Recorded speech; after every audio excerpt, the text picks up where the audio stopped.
Bonjour Françoise, Bonjour Véronique. je suis vraiment contente de vous retrouver. Moi de même, merci pour cette invitation Véronique. Alors nous allons travailler ensemble pour un coaching d'écriture pendant environ 6 mois et ce matin on va un petit peu en parler pour savoir ce que ça vous a apporté et ce que vous avez apprécié dans ce coaching. Mais avant, Tout est-ce que à vous fait. voulez bien vous présenter Françoise? Oui, certainement. Je m'appelle Françoise Fallis, je suis d'origine belge. Alors sur le plan personnel, je suis mariée, j'ai 3 enfants. Nous avons vécu à peu près 13 ans à l'expatriation et j'en parle d'abord parce que ça m'a beaucoup marqué. Tant sur le plan personnel que sur le plan professionnel. Alors sur le plan professionnel, je suis executive and life coach, aussi coach interculturel, formatrice et consultante. Je suis entrepreneur et j'accompagne les cadres, les managers qui partent à l'étranger. Je les équipe d'outils qui leur permettent de s'adapter facilement, rapidement dans un contexte international, mais aussi de pouvoir communiquer efficacement avec une équipe multiculturelle, avec un patron d'une culture différente. Et en particulier, je m'adresse aux jeunes femmes que je guide pour qu'elles puissent appréhender les changements personnels et professionnels auxquels elles font face lors d'une première mission à l'étranger. Voilà ce que je fais. Alors en fait, le rapport à soi et aux autres a toujours nourri ma curiosité de comprendre les relations humaines et les cultures étrangères. Et je pense qu'avec le temps, je suis devenue un peu une nomade moderne. Alors, nous avons vécu 10 ans en Afrique, euh, au Nigeria d'abord, en Égypte, au Maroc, puis à nouveau au Nigeria, et maintenant nous résidons au Luxembourg. Alors c'est un parcours de vie très riche et je dois dire que le sujet que vous traitez dans votre livre est vraiment passionnant. Alors qu'est-ce qui vous a poussé à écrire, à commencer l'écriture d'un livre? Alors, d'abord, j'ai toujours aimé écrire. Il est vrai qu'en étant à l'expatriation, j'écrivais déjà beaucoup, que ce soit des lettres, un peu sous forme de storytelling, hein, sous forme de récit de ce que je vivais. Et aux alentours de moi, on me disait, mais tu dois raconter ça, tu as trop de choses, tu as vécu trop de choses, tu dois mettre ça et partager.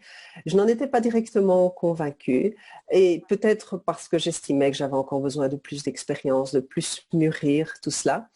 Et cette idée est, est venue de plusieurs manières. Je pense que le fait d'avoir créé mon podcast, qui est dédié justement aux jeunes femmes qui partent à l'étranger pour qu'elles partagent leur expérience, leurs défis, a nourri a suscité l'envie de transmettre, de partager ma propre expérience. Et puis, est-ce que cette période de confinement qui m'a amené aussi à une autoréflexion, a poussé un petit peu à ça? Je pense que c'est un ensemble de circonstances. Et puis, vous êtes venue en jeu, Véronique, sans le savoir à ce moment-là.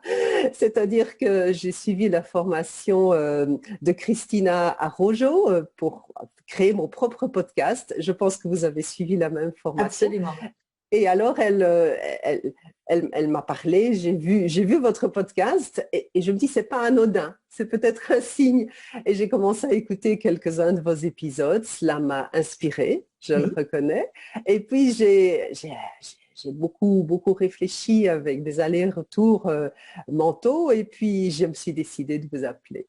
Voilà, c'est comme ça, un peu que ça a commencé.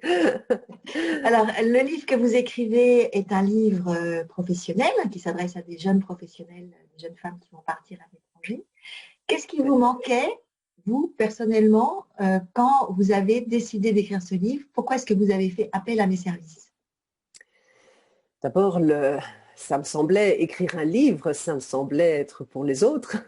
Malgré tout, même si j'aimais écrire, ça me semblait une grande nébuleuse, le monde de l'édition. Je ne savais pas comment l'aborder. Je ne connaissais pas ce monde et je sentais que j'avais besoin sur le plan je dirais sur le plan l'approche cognitive, mais aussi j'avais l'impression que je n'étais pas euh, que je ne pouvais pas me le permettre, en quelque sorte. Et, Et donc, j'avais besoin de confronter un petit peu cette envie d'écrire et le fait de... Est-ce que j'étais légitime pour écrire ce livre? Donc, j'avais besoin de discuter avec quelqu'un de professionnel. Et en fait, ce qui m'a convaincue, c'est...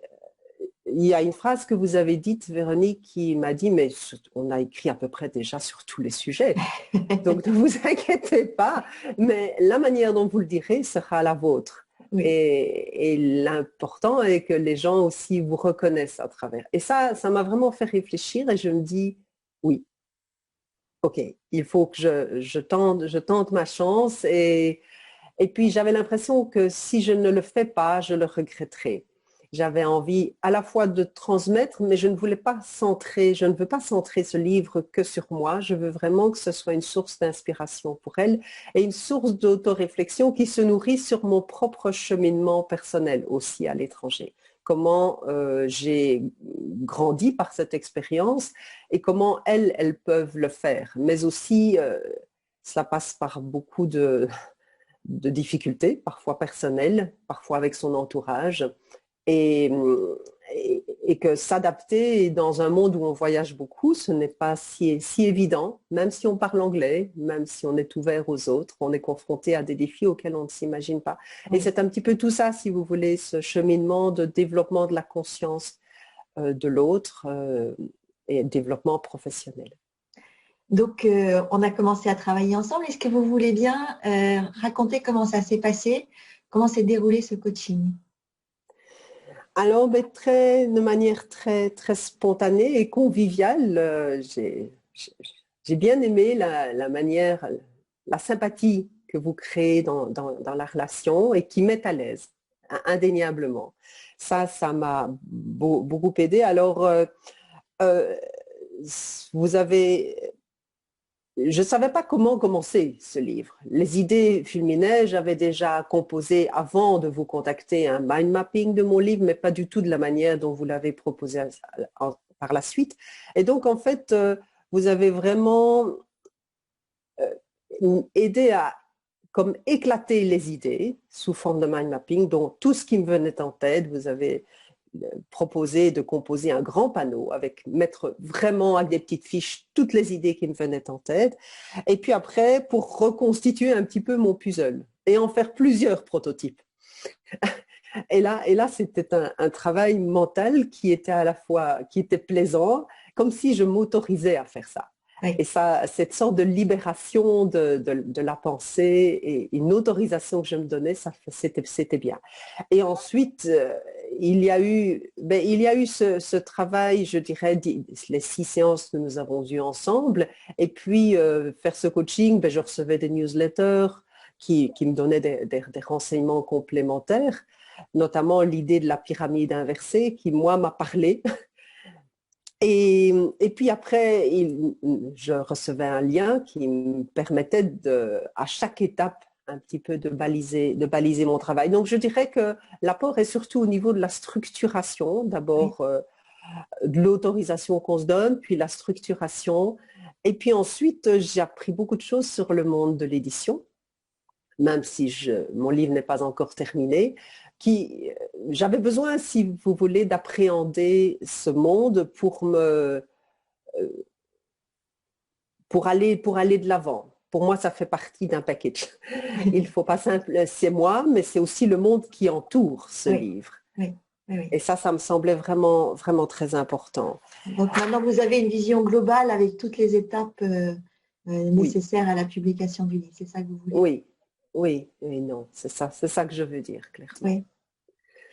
Qu'est-ce qui vous a alors vous avez un petit peu décrit, mais est-ce qu'il y a eu un temps fort, je pense en particulier, je ne sais pas si vous voulez en parler, à certaines émotions qui sont remontées à la surface par rapport à votre histoire? Est-ce que c'était un des temps forts du coaching ou est-ce qu'il y en a eu d'autres?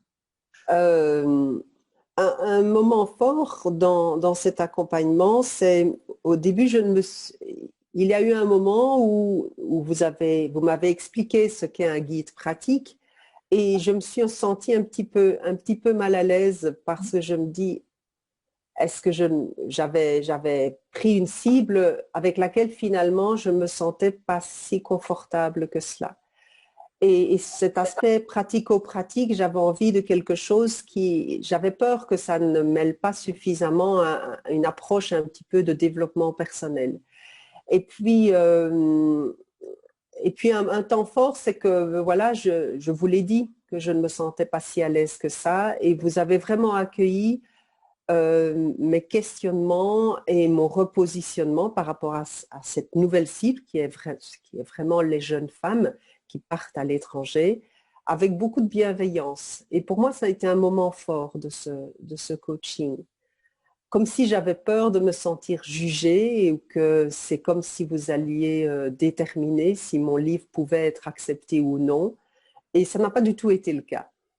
Et là, c'est cette approche de liberté que vous m'avez accordée et que je me suis, voilà, qui m'a fait, j'ai apprécié cette relation. Donc, qui est à la fois un côté, vous avez un côté très structurant, très organisé, et à la fois, il y a ce côté coaching très humain où vous percevez la personne que vous accompagnez. Si vous deviez décrire cet accompagnement en 3 mots, quels seraient-ils? Efficacité, structure et bienveillance. Merci beaucoup, Françoise. Avec plaisir, Véronique.